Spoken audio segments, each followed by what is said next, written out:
It's a beautiful day in the neighborhood. Oh my God, Jeff.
Hey, welcome to Monster Castle Paranormal Radio. How's everyone doing tonight? Got a great show planned, and we've got some really cool stuff coming up. We're gonna have a psychic. Ha ha ha! Is Jeff the Gray in the house? I'm here, man. All right. I'm gonna get a light bulb tonight. Yeah. We missed you, buddy. And we've got Darren the Inquisitor, and we've got Adam Shadow. Oh yeah. Awesome. I'm alive. I don't want to make you guys feel left out, so I'm going to give you this too. All right. Haha, everybody gets some love, some loving, yeah. And looks like we got Dave Scott in our chat room. Hi, Dave.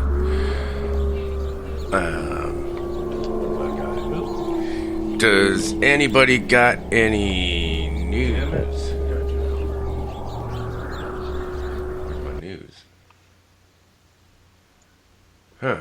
Jeff, do you have any news? Nothing new.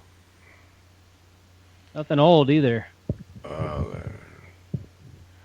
Oh, that's all right, Same. because I can't find my news jingle back anyway.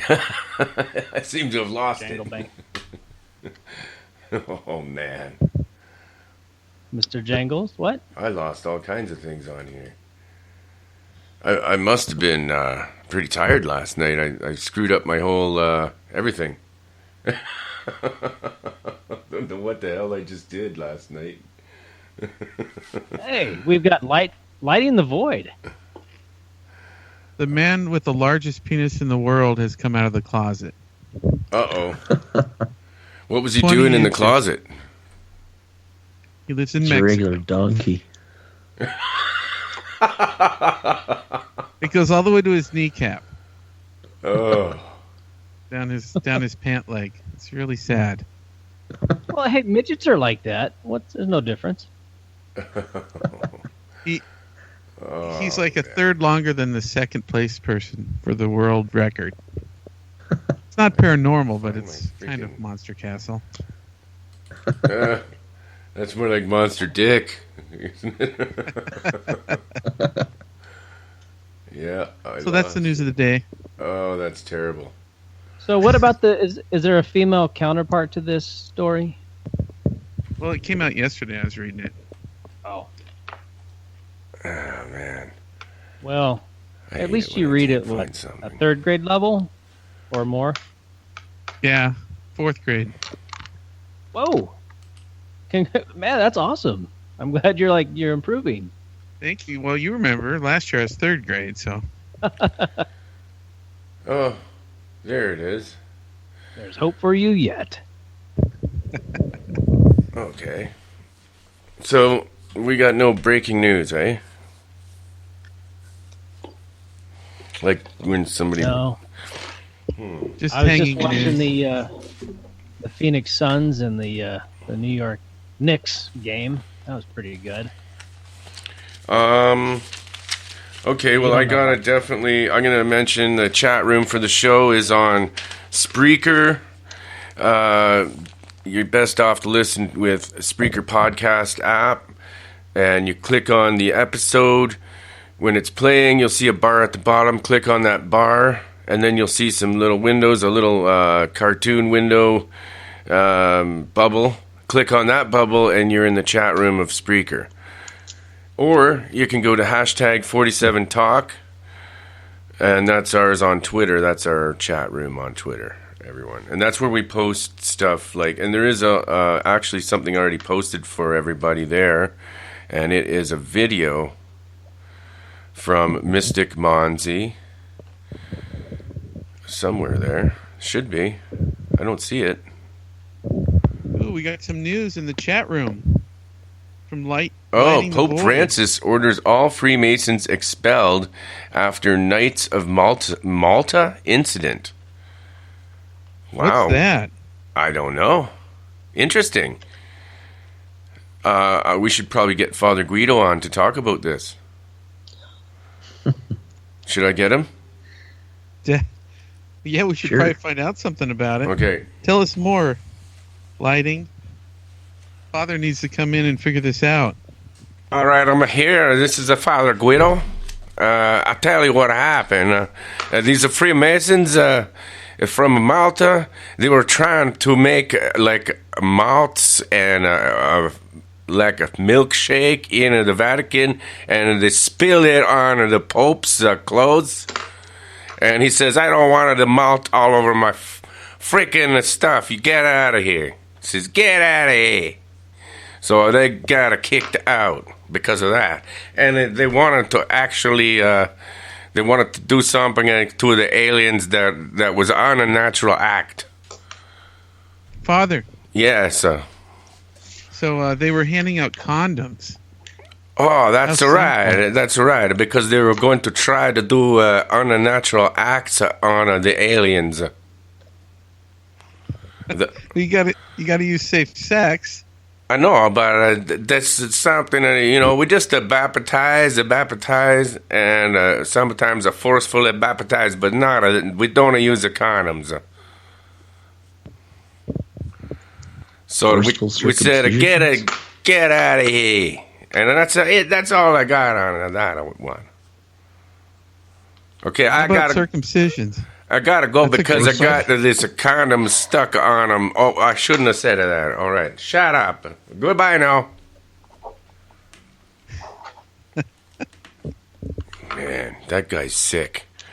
I don't know why you guys always want to talk to him. You're handing out condoms. Wow. Shame on them. Yeah, well, That's great news. I guess they're trying to stop the overpopulation of hybrids, maybe? Is there a condom for that guy with the largest penis in the world?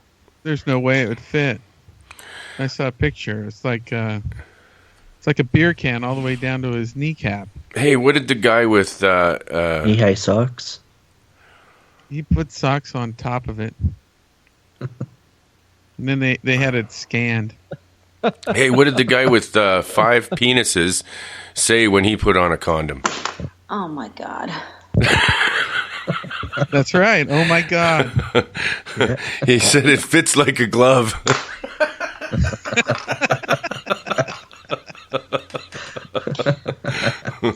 Okay. All right, that's enough silliness, I think. We're going to introduce our guest. Hang on a second here. We got to do this. What has she got herself into? Oh my God. You know, I was just flipping thinking that. Hang on a sec. Hang on a second. You got to wait for your intro. Here we go. Mystic Monse. Mystic Monse, you're the next contestant. And introducing our guest on Monster Castle Paranormal Radio, this is Mystic Monse. Come on down. Hello, hello, hello. All right, ladies and gentlemen, say hello to Mystic Monse. Hello, everybody. All right. Let's see if I can get your levels up a bit here. And can you tell us a little bit about yourself? I would love to. Where would you guys like me to begin? The very beginning? Where you grew up? Yeah, in Chile. All right, let me give you a little backstory here. So, what I didn't get a chance to share with Mike yesterday is my father was actually handpicked and recruited by David Rockefeller.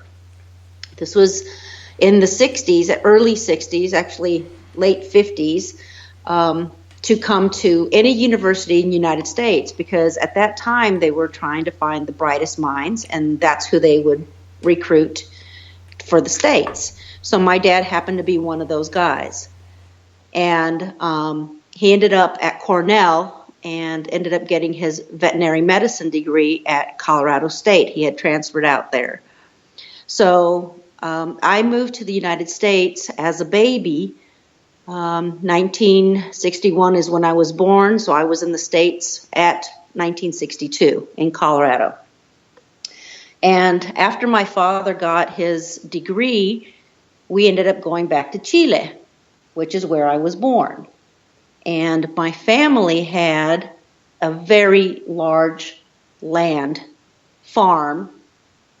And you want me to go from there as to the UFO experience, or What did your dad study? veterinary medicine? Oh, cool. Well, that makes sense since he had a big farm. Did he Huge speak ranch. English before he came to America? Yes. So my dad being recruited by Rockefeller, but my grandfather was very well-known attorney in Santiago, and my dad's brother was also veterinary medicine. Was the farm pretty far out of town? It was about 45 miles from the university there in Valdivia. And at the time, our family had probably 50-some thousand acres, but before that, my family had, I want to say, over 100,000 acres. So That's very well-known unbelievable. family out there. How many people owned the farm? How many Just people my ran the farm? family. And so the reason I'm bringing that up as the initial story is because it's going to be very important when I tell you about the UFO. Yeah, that's what I was thinking. What was it like growing up there? There was absolutely, at that time, no electricity, no facilities. Like, there was an outhouse. We didn't have technology. So when we would go to the ranch to visit, you know, we were there and it was basically like camping. I mean, we would have the big house that we would sleep in, but other than that, we roughed it. So you didn't live there full time? No, that was just to go visit We had other caretakers there on the land. So we lived in Valdivia near the university where my dad taught veterinary medicine. So he had a ranch, but he's also a teacher. And then he had other family members help run the ranch. Yes.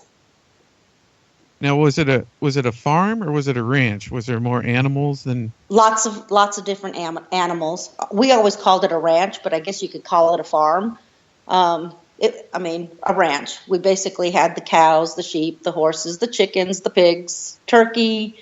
Trying to think of all the animals that were there, but there was a lot of Do you have any critters running crops around. Too? Do you have a lot of crops?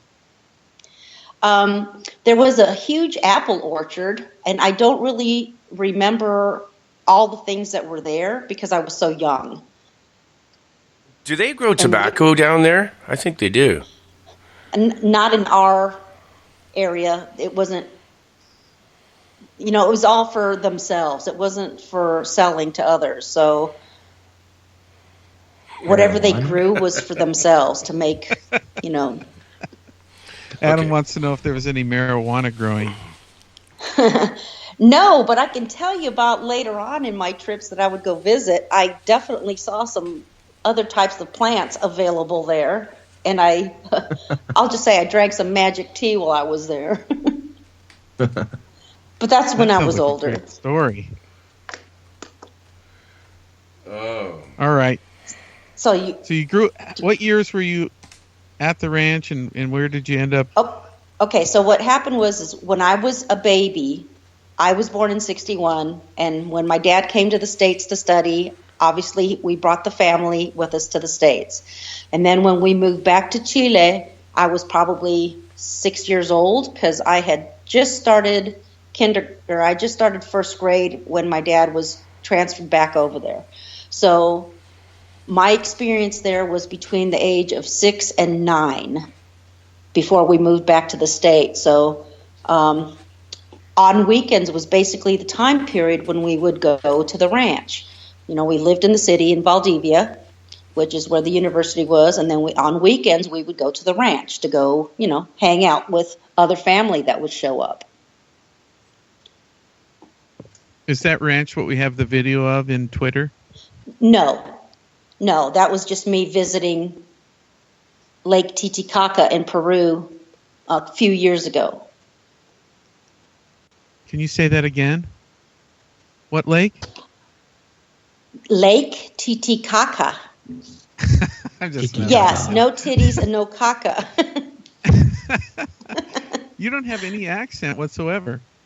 That's because I came to the States when I was a baby. And what's funny is that when we came back to the States, I was in 4th grade, and we came back and lived in Wisconsin, and I had to have a speech therapy class because they thought that I had an accent, which obviously I would have at that point. And by the end of that 4th grade, I did not have any more of an accent, but I can speak fluently in Spanish with the proper accent. Does that make sense? That's amazing. Yeah. Yeah. So let's go back and do the UFO story. Yeah. You guys ready for that? That's back on the ranch between 6 and 9? Yes.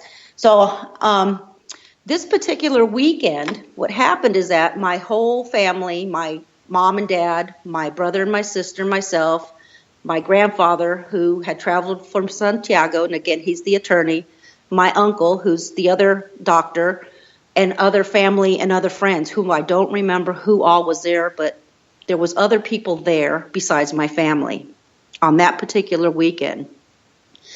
And as noted, there was, again, no electricity. So what would happen is in the evening after we got done with supper, we would all go kind of hang out outside, just mill about, because there was nothing really else to do. And, we would just go stand around outside, just kind of chit-chat and get ready for the night. And all of a sudden, one of the dogs started barking.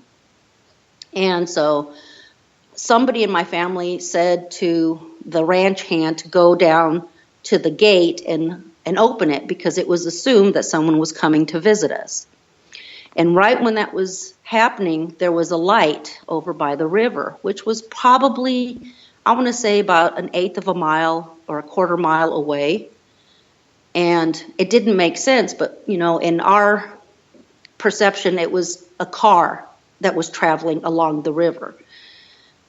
And so that's why somebody in the family had said to go unlock the gate, because they assumed that someone was driving. And again, nobody really had cars in those days. So it would have been an odd visit. So as soon as we said that, that light was shifting through the trees by the river. And what's interesting is that I don't remember that part of the story, but I'm hearing it now secondhand from my family as to what their memory was.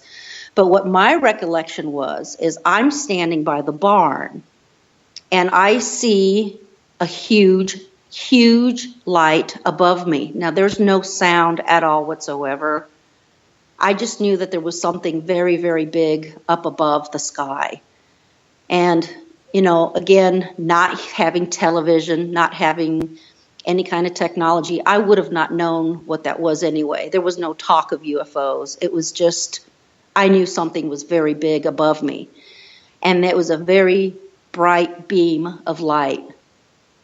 And as we were all standing there looking up at the sky, trying to figure out what the heck it was, whatever it was started to move slowly. And as it was moving, that beam of light was shining across hundreds, thousands of acres. And I had never, ever, ever seen the land at night lit up like that. That was my experience with the original UFO.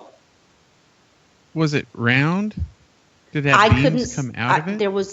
There was no way for us to see what it was, other than it was low enough that we were looking up and wondering, what was it? And again, there was no sound at all. It was just a very bright light shining down on us. Now, so it lit up the entire area, or was it like a beam? Yes. Okay, so it lit up. So, but what? There's lots of different fascinating pieces that all come together years later. But at the time, my mom tells me that there were some fishermen. Now, I guess the river flowed towards the ocean there, and I don't know what the distance was, but there were 3 fishermen at the time that had reported a similar experience at that same time period, and it was in the newspaper. So that could be corroborated by that. That'd be neat to look up. Yeah. And then what's really interesting now, the reason I brought up the whole thing about the family and the education and the whatever originally is because I wanted to make sure that the listeners knew that, we weren't just village people, right? They were educated people on the ranch, and they had a reason to not talk about it. Could you imagine if my dad or anybody else would bring this stuff up? So it wasn't ever discussed, other than, wow, I wonder what that was. I want to ask you if you guys you said you didn't have no technology out there, but you did have something to keep the time, like watches or anything. Well, yeah, Dad had a watch. We had an AM radio in the car, which was the university's car that my dad would get around back and forth in. Did anyone notice any loss of time? See, this is what I would love to go back and understand. And I'm going to tell you something else that's happened later on that's connected to the story. But at the time, no one talked about this incident. So we don't know if there was any kind of missing time. Don't know if anything happened. I've never been, I'm trying to think of what the word is. Abducted. I've never been... What's it called? Put to sleep or whatever to talk about it. What's that word? Regressed. Hypnotized. Regressed. Yeah, hypnotized or regressed. Yeah, I've never gone through that to understand because I'm sure something happened because that leads me to all the other experiences I've had. Something must have happened to me. Yeah, usually when you get that bright light shining on you, it's a tractor beam, basically, and it'll suck you right up into the ship. You'll lose consciousness, and then you'll be abducted. You guys probably all got abducted, is my guess. Yeah. Okay. So I'm now. I want to tell you different pieces of that story that corroborate that very thing that you just said. In that, I want to say, let's see, it was in the early 90s. Now, this is when I just moved to Atlanta, and I was doing some contract work for the Fox TV station. And I'm just minding my own business one day and started chit-chatting with a lady who turned out to be Linda Moulton Howe. I didn't know anything about UFOs. I didn't study them, and I certainly didn't know who she was. But, I just happened to be in the studio, and she happened to be in the studio, and we just started chit-chatting about UFOs. And, Yep. she tells me that she lived in Sorry, go ahead. So when was this? Was this years later when you're in your 20s? Or? Yeah. Years later, and I'm going to kind of bounce around stories, but yeah, so years later, this is in the early 90s. I just moved to Atlanta, and okay. In 87, things started happening to me. Like a lot of things started happening to me. And I don't know if it has to do anything with the concordance, but things started happening. Can you go back to the Linda Moulton Howe discussion you had, conversation? Yeah. So early 90s, I'm in the Fox studio talking with this young lady, and we just started talking about Denver, where I grew up in Fort Collins, where my dad was at Colorado State University. And she started talking about that she was doing a show and it was going to be on UFOs. And I looked at her and I thought, holy crap, lady, I got a story to tell you about Chile. And so we started talking about that, and I told her, and this is where it ties in, my father had been asked while he was at Colorado State to go investigate some of the cattle mutilations that had been happening there in Colorado. But he chose not to because he didn't want to open up a can of worms, per se, because he'd already had that experience in Chile, and he knew what would happen if he started to talk. Because when you're in the university system, you know that if you start talking about anything paranormal, immediately they'll kind of shun you. So he opted to not be one of the researchers doing the cattle mutilations. But so I had told Linda that and told her the experience of Chile. And so that day she said, okay, well, we're going to do a show tomorrow. Why don't you come back and we can just, talk about it. So I did. And here's the weird part is that, so I came back and there was this girl that came up to me, and I swear she was an alien. I mean, I've got a video of this, by the way, so we can someday go look at this. But this girl out of the blue came up to me, and I had not said anything to Linda about the barn where I was standing.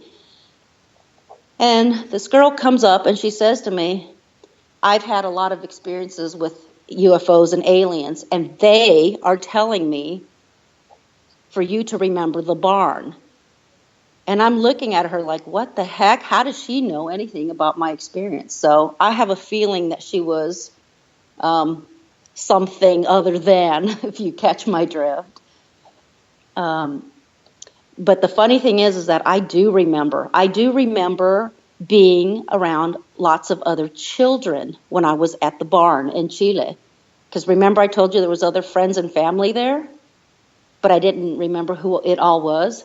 Why would I remember children? I mean, I vividly remember children by the barn.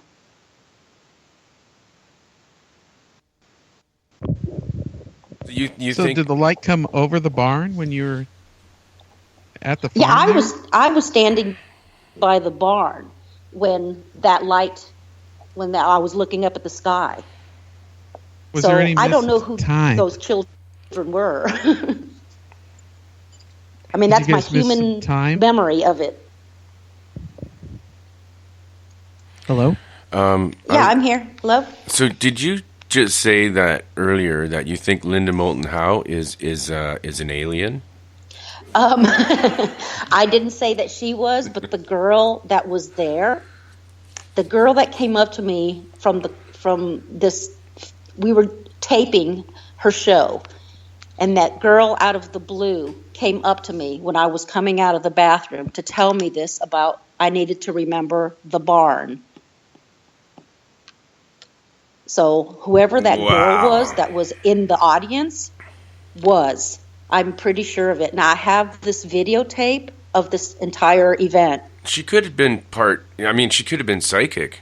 It just doesn't even know why she told you that. Doesn't have a clue. Just that came to her and she was told to tell you that, and she has no clue what it means.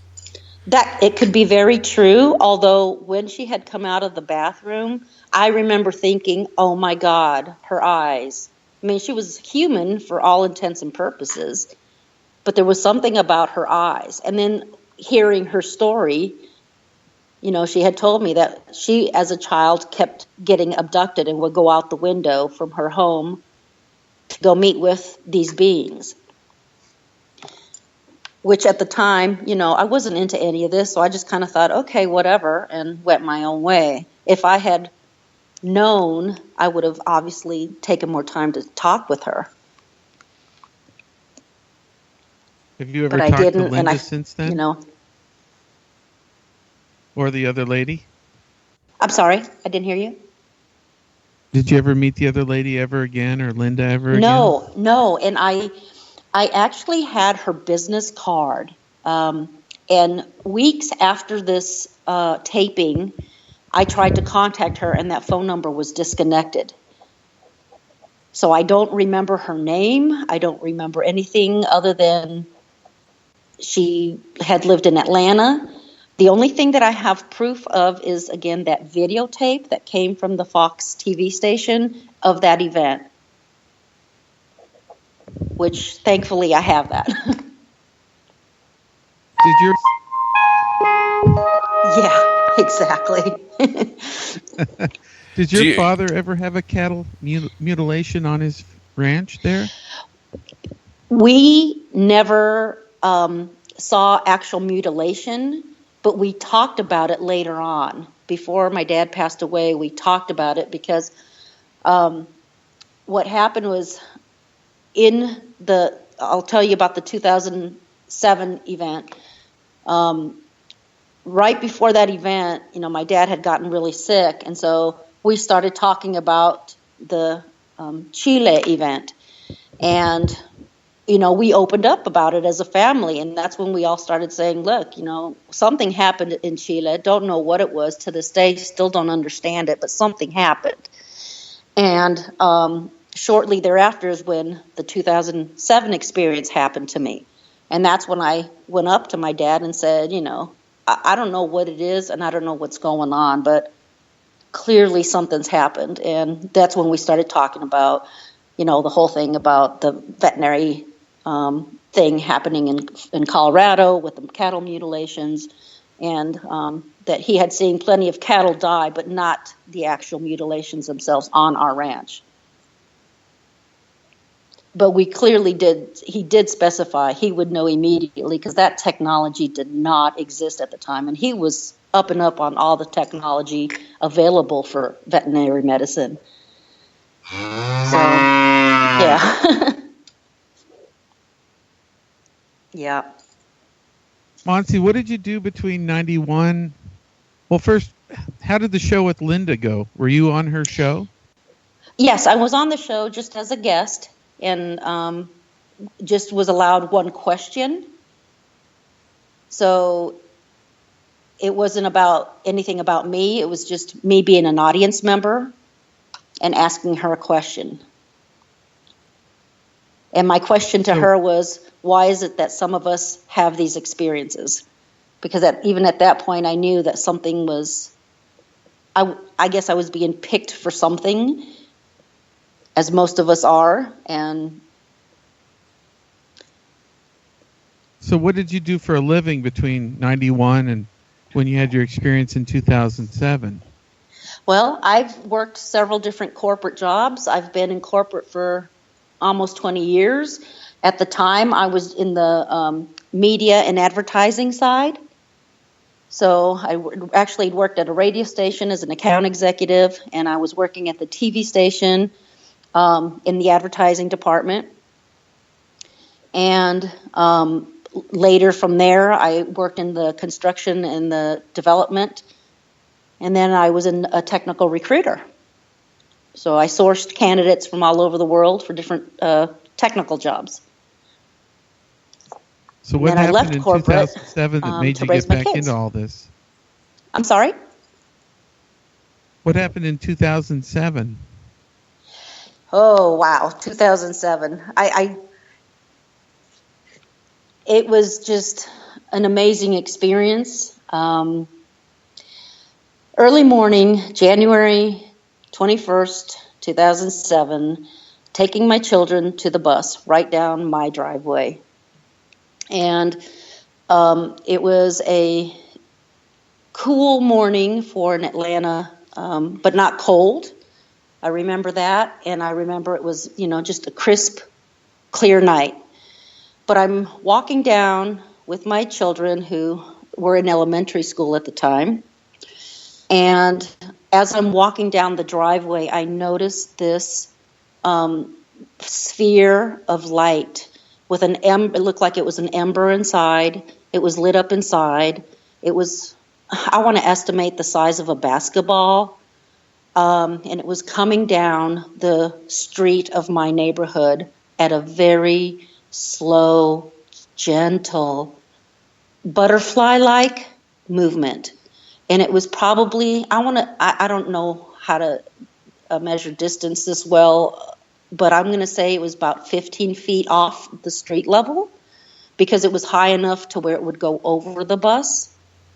So it's floating towards me, and as it's floating towards me now, my kids are already standing by the bus stop there, so they're not paying any attention to what's going on. And I'm just kind of watching them as they're looking towards the bus in the opposite direction. And this sphere is floating towards me, and I knew instinctively that it was benevolent. I knew instinctively that I recognized it, which is so weird to say. And again, I wasn't studying UFOs at this point, so I didn't, I didn't know. But it's floating towards me, and as it's floating, it starts to dematerialize and minimize its shape. And it went from big to small to smaller, and then all of a sudden it just became invisible. And before it became invisible, the bus had just shown up, and it goes over the bus, across my neighbor, Mr. Don's house, across to the back of the pasture. And I can still kind of visually see a little bit of it before it dematerialized. And then it dematerialized at that point. So my kids are on the bus, and I don't know why, because I was rested from the night before, and it wasn't common for me to come back inside and go back to bed, but that's the first thing I did. I went straight to bed. Can you hang on while we have You a bet. short break, and then we'll continue with that story? Okay. All right. Monster Castle Paranormal. Remember, people in the chat room, what's said in the snark stays in the snark.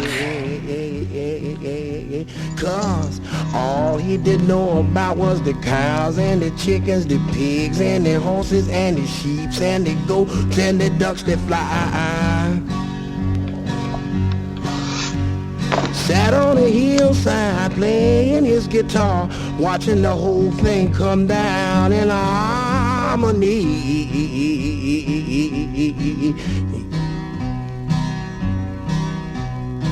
Well, Annie's lover was a big old man. He was an African man.